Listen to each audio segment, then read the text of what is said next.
Town called Aria assembles his warriors to kill a mythical beast that has been going after the town.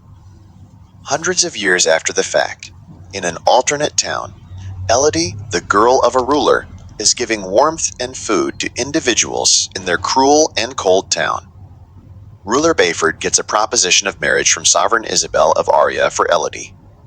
While she's reluctant, her dad demands that the coalition will help their kin. Thus, she concurs.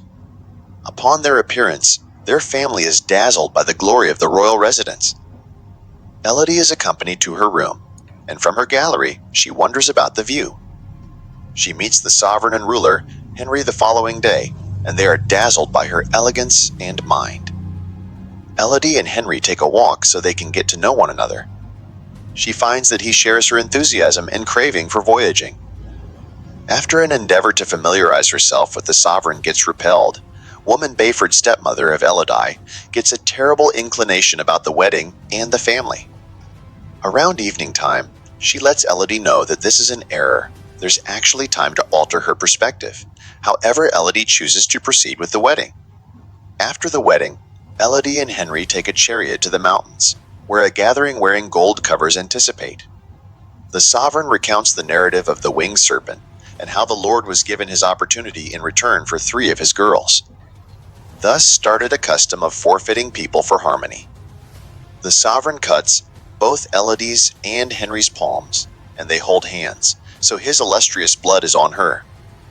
Henry then conveys Elodie and tosses her into the gorge under the scaffold.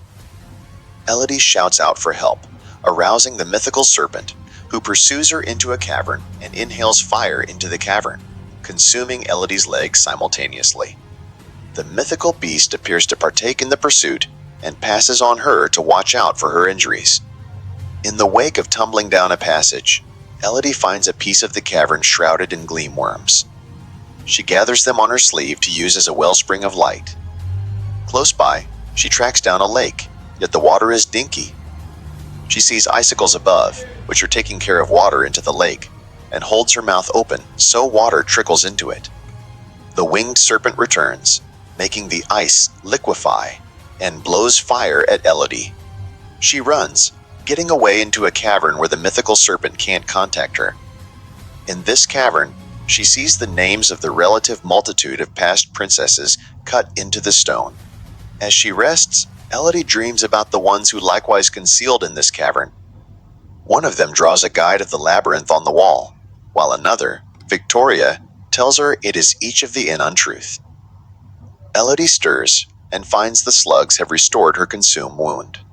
Elodie follows the guide, expecting to get out. She arrives at an above burrow, shrouded in sharp, precious stones, where she tracks down Victoria's crown.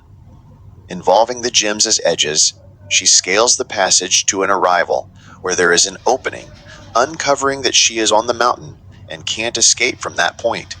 The winged serpent makes up for lost time to her and says, 3 taken, 3 should be given. Elodie tracks down the remaining parts of 3 dead youthful winged serpents.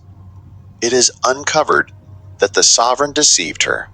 The Lord had come into the mythical serpent's nest unwarranted and murdered her little girls, and for that reason she requested 3 of his little girls. In the meantime, Elodie's dad recruited local people to direct him to her so she can be protected. He shouts to her, and she contacts him simultaneously as the mythical serpent. As she stows away and watches, the mythical beast lets her dad know that Elodie is alive and watching, and that she can smell her regal blood. This prompts her dad to arrange Elodie to stay in stowing away. The mythical beast kills him and starts looking for Elodie. The aide diverts the mythical serpent, so Elodie can express farewell to her dad, who advises her to circumvent utilizing the ropes, and that her stepmother and sister, Floria, are hanging tight for her at the port. She escapes with her hair. However, the mythical serpent leaves the mountain looking for her, constraining her to conceal under certain stones. The sovereign, irate at these occasions, holds on to Floria, all things being equal, to forfeit.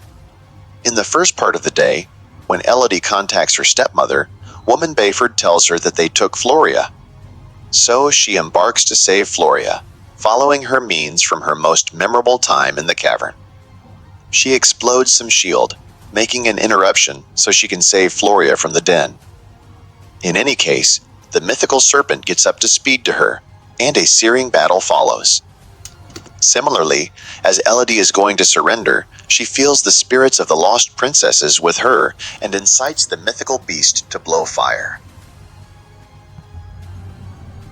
The winged serpent does, yet it skips crazy and consumes herself. Elodie lets the mythical beast know that they were both misled. Elodie was recounted the way that the mythical beast unleashed destruction upon the town, and the winged serpent was taking care of honest girls camouflaged as royals. The mythical beast then, at that point, advises her to end it, yet Elodie gets the shine worms to fix the winged serpent's consumes, all things being equal. Back at the royal residence, Henry is being married to the third and last princess for the penance when Elodie makes an entry. She persuades the princess to take off, rankling the sovereign. The mythical beast then comes and sets the royal residence ablaze as Elodie leaves the castle. Eventually, Elodie, Floria, and woman Bayford set forth home with an abundance of provisions to keep their kin maintained. The mythical serpent flies back home with them,